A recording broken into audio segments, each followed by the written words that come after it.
Otep à tous, bien-aimés frères et sœurs. Quels sont les intérêts des États-Unis en Ukraine et quels sont les intérêts français en Ukraine? Ou plutôt, dans cette guerre entre l'Ukraine et la Russie. Nous avons là deux pays qui sont dans un même camp, qui font partie de l'OTAN. C'est vrai que l'un est le patron de l'OTAN, les États-Unis, mais l'autre est un membre important de l'OTAN.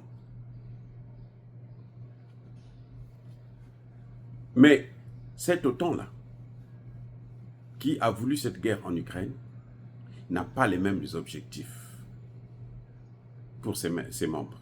Non, les membres de l'OTAN n'ont pas les mêmes objectifs. Et c'est ça que nous allons voir. L'objectif des États-Unis dans cette guerre en Ukraine, c'est d'affaiblir la Russie au profit pour ouvrir un accès, un passage vers la Chine, pour faciliter la guerre contre la Chine. Parce que le vrai combat pour les États-Unis, c'est la Chine. Ce n'est pas le cas pour la France. Le vrai combat pour la France, c'est l'Afrique. La France se bat pour que la Russie puisse s'affaiblir afin qu'elle reprenne ce qu'elle a perdu en Afrique. Nous avons là deux visions différentes, deux points de vue complètement différents. Ce n'est pas la même chose. Ils appartiennent au même camp, mais ils mènent un combat complètement différent. Pour les États-Unis, vous allez me dire, mais les États-Unis sont les premiers ennemis. Vous nous avez toujours dit que c'est les premiers ennemis de la France en Afrique. Oui, c'est vrai. Mais eux, ce n'est pas ça qui compte. Parce que pour les États-Unis, l'Afrique, c'est un acquis. Enfin, ce qu'ils pensent, bien entendu. Ce n'est pas la réalité, mais c'est ce qu'ils pensent. Que l'Afrique, c'est un acquis. Pourquoi je dis ça? Parce que lorsque la Grande-Bretagne a perdu ses colonies, qui les a remplacées? C'est bien les États-Unis qui ont pris la place. Ce sont les États-Unis qui ont remplacé la Grande-Bretagne. Donc, pour les États-Unis, si les Africains réussissent à chasser la France, eh bien, elles pensent que ce serait de plein droit, ça va de soi que les Africains tombent dans ses mains. Comme elle a des ambitions hégémoniques. Donc elle dit, je ne peux pas perdre mon temps pour l'Afrique. La France va s'en occuper. Mais quand les Africains vont chasser la France complètement, nous on va rester. C'est ce qu'elle a essayé de faire au Niger. Eh oui, c'est ce qu'elle a essayé de faire au Niger. C'est pour ça que je dis que l'ennemi de la France en Afrique, ce n'est même pas la Russie, mais c'est les États-Unis d'abord. Parce que là où la France part, les États-Unis viennent. On l'a vu au Niger, on l'a vu au Centrafrique, on le voit actuellement au Tchad, ils sont en train de partir, mais parce qu'ils savent que si eux ils partent, là, les Français seront affaiblis. Les États-Unis quittent le Tchad, là. Ce n'est pas de gaieté de cœur, c'est parce qu'ils savent que si, comme eux ils vont partir, les Tchadiens auront plus de force politique pour pouvoir chasser les Français. Après, maintenant, eux, ils vont rechercher à revenir. Ça, c'est dans la tête des Américains. Ce n'est pas le schéma qui va se passer parce que maintenant, ils sont en train de partir, là, c'est pour le bon. On a vu au Niger, ils sont partis et maintenant, ils vont où? Ils vont en Mauritanie, ils vont en Côte d'Ivoire. Pour combien de temps? Ça ne va pas durer. Le temps que nous, on reprenne les choses là-bas aussi. Voilà la réalité. Donc, en Ukraine aussi, c'est pareil. Il y a des intérêts divergents entre les États-Unis et la France. Pour les États-Unis, le vrai ennemi, c'est la Chine. Parce que la guerre a toujours des enjeux économiques derrière. Donc, la Chine étant une grande puissance économique et même militaire, pour lui faire la guerre, il faudrait d'abord l'isoler. Quand elle sera seule, on peut maintenant l'attaquer. Et on a besoin de ce grand territoire russe pour attaquer la Chine. Or, maintenant, si on attaque la Chine via Taïwan, la Russie sera du côté de la Chine. On ne pourra pas gagner cette guerre. Ce n'est pas possible. La Chine a l'argent, elle a des moyens militaires. La Russie a des moyens militaires. Maintenant, elle commence à avoir aussi l'argent. Eh bien, ce n'est pas possible. Donc, c'est pour ça qu'eux, ils ont décidé de faire intervenir l'Ukraine pour affaiblir la Russie. Malheureusement pour eux, c'est l'Ukraine qui est en train de s'affaiblir. C'est l'Europe qui est en train de s'affaiblir. C'est l'OTAN qui est en train de s'affaiblir. Ce sont les États-Unis qui sont en train de s'affaiblir. Mais Emmanuel Macron, pour lui, son ennemi, ce n'est pas la Chine. Le problème d'Emmanuel Macron, c'est l'Afrique. Parce que, pour Emmanuel Macron, c'est parce que chaque fois qu'elle part, c'est la Russie qui vient. Ou chaque fois que la Russie vient, elle est chassée. Donc, il faut que cette Russie soit affaiblie.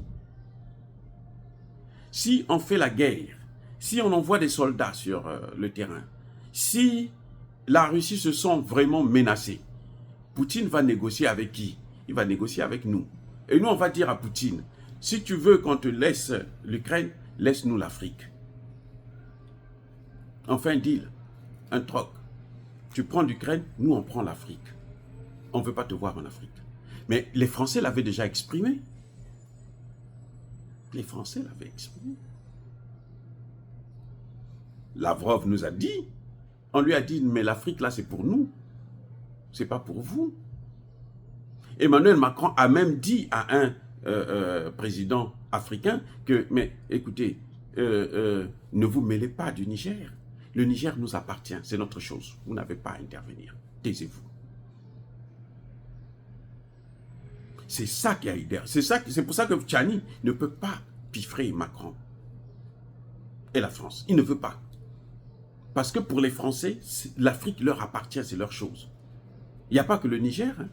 Des pays comme le Congo, le Gabon, le Cameroun et autres, pour les Français, pour eux, ça, ça leur appartient. C'est leur chose à eux. C'est maintenant à ces pays-là de montrer la différence, de renverser la vapeur. Le Niger est en train de le prouver actuellement.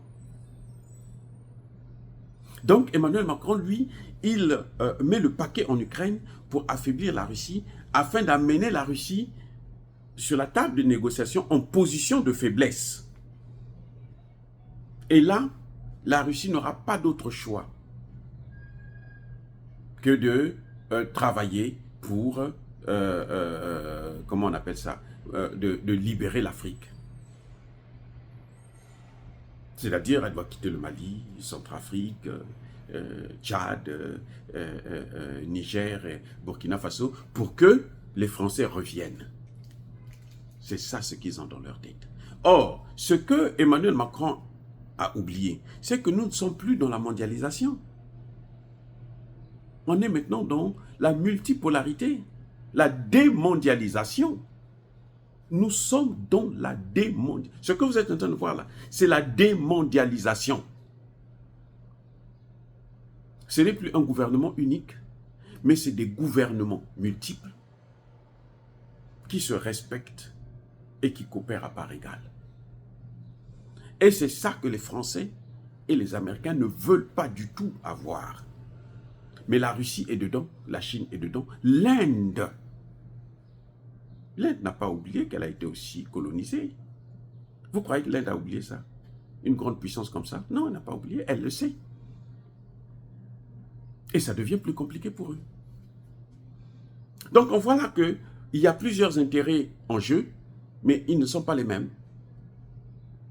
Dieu merci que, écoutez, le côté de la raison, de la justice, qui est le côté de l'Afrique, de la Russie et de la Chine, est en train de gagner le combat. Et ça, c'est inévitable. Les Français peuvent faire tout ce qu'ils veulent. Ils peuvent envoyer même toute l'armée française là. Ils sont combien? 20 000. 20 000 soldats. Pour un territoire grand, un peu plus que la moitié du continent africain. 20 000 soldats. Même l'Afrique là, c'est parce que nous jouons. Ils ne peuvent pas occuper l'Afrique, les Français. Ils ne peuvent pas. Regardez, c'est combien? 500 ou 600 000 km² sur 30 millions de kilomètres carrés. Vous avez fait quoi? Vous avez vu le Mali? Ils n'ont pas pu prendre le Mali. Hein. Le Mali seulement, là, le nord du Mali, n'ont pas pu. Ils dansaient là comme s'ils étaient chez eux. On ne les a pas chassés. Donc le schéma que Emmanuel Macron envisage là, c'est un mauvais schéma. Oh, bien-aimés frères et sœurs, encore une fois de plus, soyez bénis, abondamment bénis par le Dieu de Kémit et par nos ancêtres angélisés. Mais que tous ceux qui persécutent le continent africain, le pillent et le déstabilisent, qu'ils soient noirs, blancs, chinois, arabes, juifs, indiens ou qui qu'ils soient punis, maudits, foudroyés, neutralisés, écrasés, effacés par le Dieu de Kémit et par nos ancêtres angélisés. Vive l'Afrique éternelle. J'ai dit et j'assume.